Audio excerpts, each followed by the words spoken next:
This is Jeff with Shout Out Minnesota, and we are here with Rev Run. Rev Run, thanks for joining us tonight. Thank you. We're at St. Croix Casino Turtle Lake for the Throwback Prom. Yeah, we rocking. Anything special tonight that the fans should know? I mean, they're going to see this after the show. Yeah, but it's going to be amazing. We're going to drop some of that old school joints because it's like an old school jam and mixed with a little prom vibe. So we got some special surprises on how we're going to rock these old school joints. All right, all right. You've had so much influence on music over the past almost 40 years, probably about 40 years, I would say. Yes, sir. Yes, sir. Coming up from the East Coast with hip-hop and with RUN-DMC, the culture and what you've brought to music. Not quite 40 years, though, because RUN-DMC started in 1983. 83. Okay. 83. All right, I was a little ahead of myself. I was thinking 81. But, right. But so much influence in music. Tell us a little bit about some experiences that you've had that you think about or come to mind when somebody mentions this.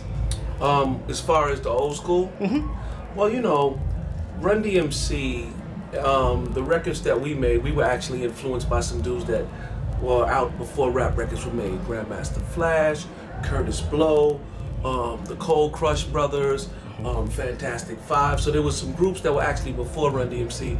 We just was lucky enough and blessed enough to be able to take the beat from the street and put it on TV, like we said on My Adidas. That's right. And also, obviously, signing a deal with Adidas was huge. Brought that into hip hop as well. Anything that you feel that you would like to mention that the fans don't know about you? One thing they might not know is that I'm working on a new television show. I've had Run's House on MTV. A lot of people saw that, but I got something real special about to drop. I can't tell you much about it, but it's something new in the works. Okay. Who was your aspirations? Who did you look up to growing up and getting into music? Well, you know, early on, I was into, you know, Frankie Crocker. He was a great DJ in New York City. And as that moved along, I started getting into Grandmaster Flash. Grandmaster Flash was an amazing DJ, and he used to DJ all throughout the Bronx. And my brother Russell Simmons actually hired him for a couple of shows early on, and Flash was the man. All right, all right.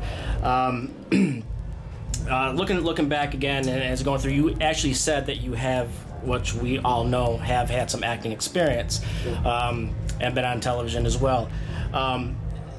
What's the difference between television, maybe even now, than it was 10 years ago?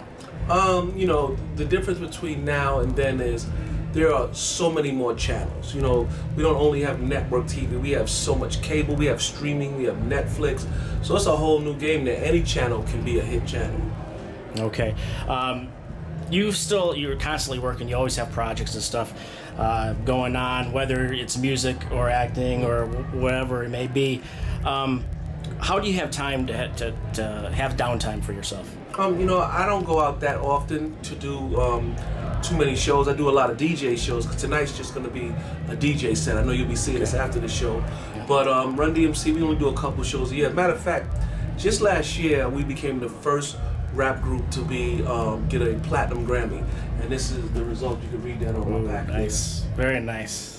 See what that says? Yep, RUN-DMC Lifetime Achievement Award. It's a Grammy Lifetime Achievement Award, so I just wanted to show you that real quick. That's gotta be one of your proudest moments. Yeah, very, very proud of that, and we're also in the Rock and Roll Hall of Fame. And that's a big thing too as well. You're starting to see more and more rappers actually going into the Hall of Fame. Yeah. Every year induction. Tupac. Yep, Tupac was the most recent. NWA. Public Enemy. Public Enemy. Grandmaster Flash was first. Tell us a little bit about how much influence they've had over not even just hip hop, but just life in general. Anybody that you've worked with, even including yourself. Well, there's a really good producer that helped RUN-DMC, who passed away, Larry Smith, and also Rick Rubin. He's still here, and he's one of the best producers out. And that's actually leading to my next question, because I wanted to talk a little bit about Rick Rubin and what he's brought to music as well as a producer. He's had a lot of influence, especially Chili Peppers, yep, Beastie Boys. Yeah. So much influence. What was it like to work with him? Rick Rubin was an amazing producer. I mean, we was going to make Walk This Way. We were just rapping over the beat, and he said, remake the whole record. We didn't even know what the lyrics were. We were in there actually just getting ready to just scratch the beat and rhyme over it. He said, you know what?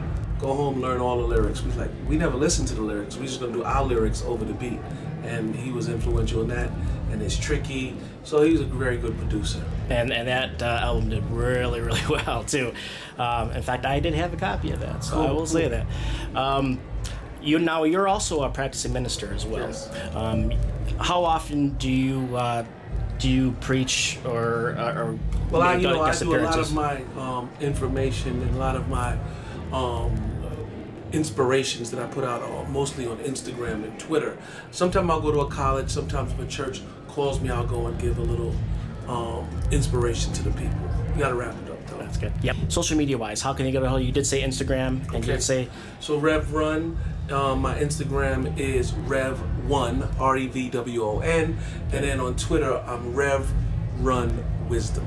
Okay, and one last thing before we go, one last shout out to your fans. Shout out to all the fans. This is Rev Run, getting ready to rock this big concert out here at the casino. I'm out. Peace.